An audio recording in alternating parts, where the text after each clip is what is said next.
Okay, what's up? Tuesday, September 13th, 2016. Rich Van Tassel with you, giving you the recap of the late Monday night game last night between the 49ers and the Rams. 49ers blitzing the Rams 28-0, complete shutout. Just destruction you know, on a grand scale by the 49ers, if I had to say so. Their defense was, of course, great.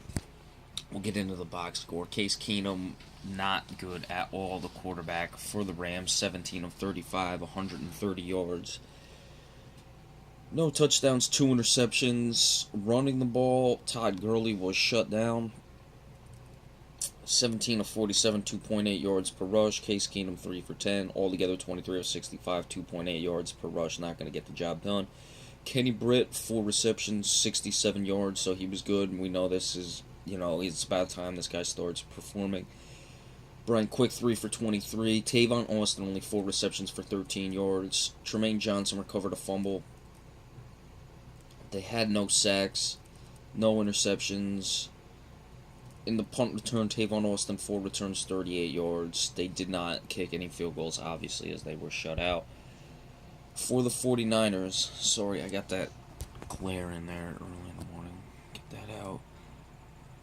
Blaine Gabbert, 22 of 35, very efficient, 170 yards, 1 touchdown, no interceptions. Carlos Hyde, 23 carries, 88 yards, good to have him back. He had 2 touchdowns. Blaine Gabbert, 9 for 43. Jeremy Curley, nice addition. They got him late after training camp. One of those guys who was cut late. You go and sign him. 7 for 61. Quentin Patton, 5 for 60. That's about it. Sean Drone lost a fumble. Quentin Patton fumbled, was not lost. They only had 2 sacks, one by Arik Armstead, the other Amon Brooks, the solid pro. Ray Armstrong, Navarro Bowman, both had interceptions. Nothing of note in the punt return games. Phil Dawson says he was 0 for 0 in field goals, so I'm not sure exactly what that means because the Rams were 0 for 0, but it just says no kicking, so I don't know exactly why it put 0 for 0 there. With this game, I want to start first with the Rams. Clearly, Jared Goff is not ready to go, but Case Keenum is not your quarterback, so you got to get Jared Goff ready at some point. Todd Gurley, a guy I really like. I think the 49ers clearly just keyed in on him, and he wasn't able to get started. The big guy is Tavon Austin. I keep hearing about Tavon Austin. He's electric. He can do this. He can do that. Just get the ball in his hands. He didn't do anything in the receiving game, anything in the punt return game. This guy has just not come along his entire career yet, so we're going to have to keep an eye on Tavon Austin. Kenny Britt was at least solid, a guy who's a career journeyman, as I said. For the 49ers, Blaine Gabbert, I didn't realize he had that, type of athletic ability. He's very mobile as well. You could tell he was focused.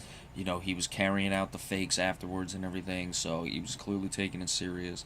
And missed a couple passes, missed one early in the game that probably would maybe not have been a touchdown, but I think it was Curley's streaking right down the middle.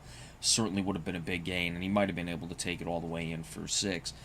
So he's going to have to work on those things. 49ers defense was good, but, you got to wonder where the Rams offense is, so that's another thing to look for. But they were able to turn the ball over, which is very important, but altogether, you got to be at least encouraged with what you saw from the 49ers as far as being in Chip Kelly's system and being able to take advantage, because the Rams' defense on their defensive line is not bad at all, and the offensive line was holding up. Of course, they do have the Anthony Davis and the Joe Staley's, the good pros, so you got to be happy in that regard, because at least you had one part of their defense where you could look at it and say, all right, that's a very good unit, and we were able to handle them. So, it's just week 1, and you'll see what happens with the 49ers and Rams moving forward from this point. All right, so any news between now and next Thursday, we'll break it to you. Come Thursday, we'll give you the preview of the game between the Jets and the Bills, and then a recap of that. And then on Friday, move into the week 2 game picks. Thank you so much. Have a good one.